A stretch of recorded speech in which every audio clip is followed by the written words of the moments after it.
चीन की Wuhan lab में मानव जाति से भी खिलवाड़ किया जा रहा है। जेनेटिक इंजीनियरिंग से मानव जाति को ही बदल रहा है चीन। वुहान लैब में इंसानों पर भी खतरनाक प्रयोग किए जा रहे हैं। इंसानों में जानवरों के जीन ट्रांसप्लांट कर रहा है चीन।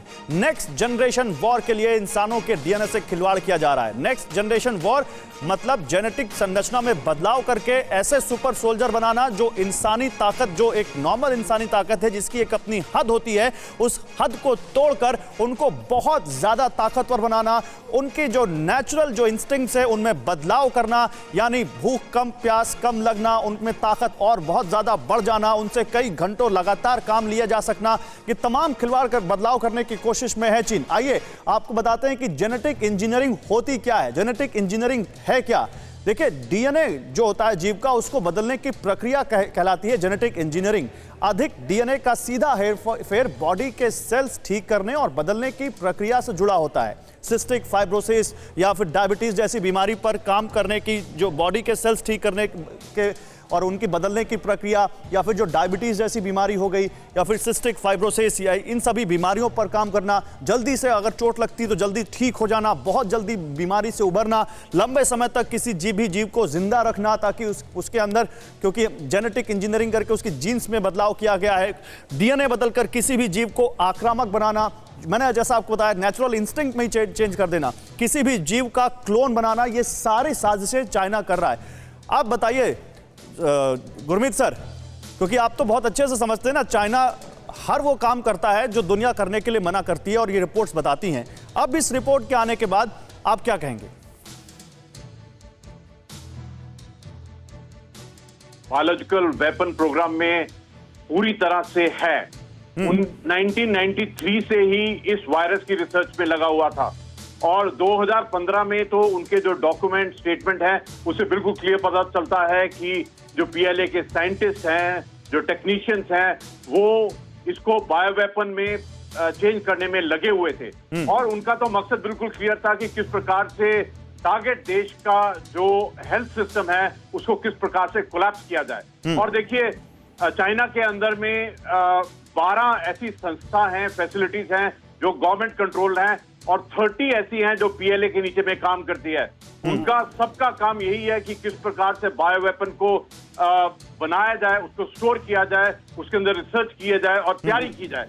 और देखिए, मैं आपको एक और चीज बताना चाहता हूं कि 1995 में यूएस के प्रेसिडेंट क्लिंटन ने कहा था कि स्ट्रॉन्ग इंडिकेशन है कि चाइना ऑफेंसिव बायो वेपन बनाने में जुड़ा हुआ है और हमारे पूरे विश्व के अंदर में एक बायोलॉजिकल वेपन, जो बात आप कह रहे हैं ना गुरमीत सर, वही जैस्पर बेकर ने भी लिखा है, डिक्टो वही लिखा है जो आपने बोला है। मैं पढ़ के सुनाना चाहता हूं 4 लाइनें जो जैस्पर बेकर ने लिखा है, फिर मैं मनीष के पास आता हूं। वो कह रहे हैं the great secrecy behind such research is partly driven by China's determination to get a commercial advantage in the potentially very profitable field, but there is also a more sinister reason, यानी इससे भी केवल commercially नहीं, उससे भी खतरनाक साजिश है। और वो क्या है?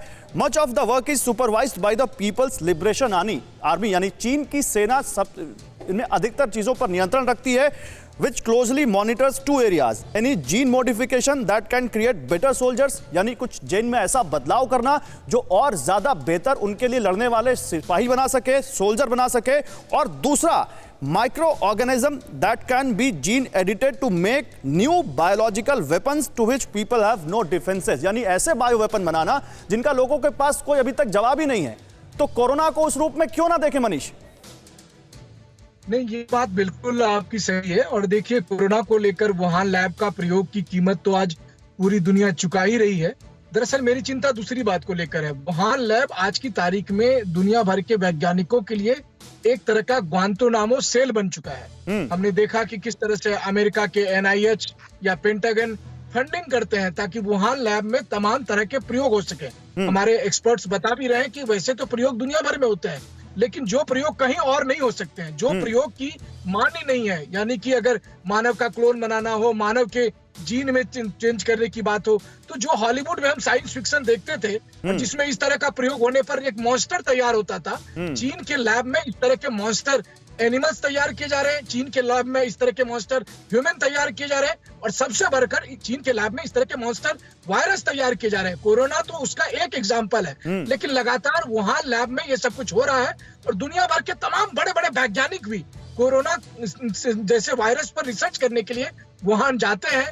तमाम देश उसकी फंडिंग करते हैं, और जब ये वायरस का प्रकोप पूरी दुनिया को झेलना होता है, तब कोई जवाबदेही लेने के लिए तैयार नहीं होता है। बिल्कुल। मैं आपको बता दूं कि भारत सरकार ने तय किया है कि दुनिया के तमाम बड़े मंच, चाहे वो G7 हो, G20 हो, ब्रिक्स हो, क्वाड हो, इसमें इस तरह की समस्याओं पर बड़े जोर शोर से उठाया जाएगा ताकि इसका एक वैश्विक निदान निकाला जा सके। चलिए देखते हैं मनीष इस पर कि क्या दुनिया किस तरह से लामबंद होती है चीन के खिलाफ। क्या दुनिया के मुल्क अब इन खुलासों के बाद भी चीन के खिलाफ कुछ कार्रवाई करने के लिए इकट्ठा होंगे? और जिन वैश्विक मंचों की आप बात कर रहे हैं, इन वैश्विक मंचों से क्या चीन के खिलाफ कुछ सामने आएगा? चीन को इस बात की सजा देने के लिए या चीन की भूमिका तय कर?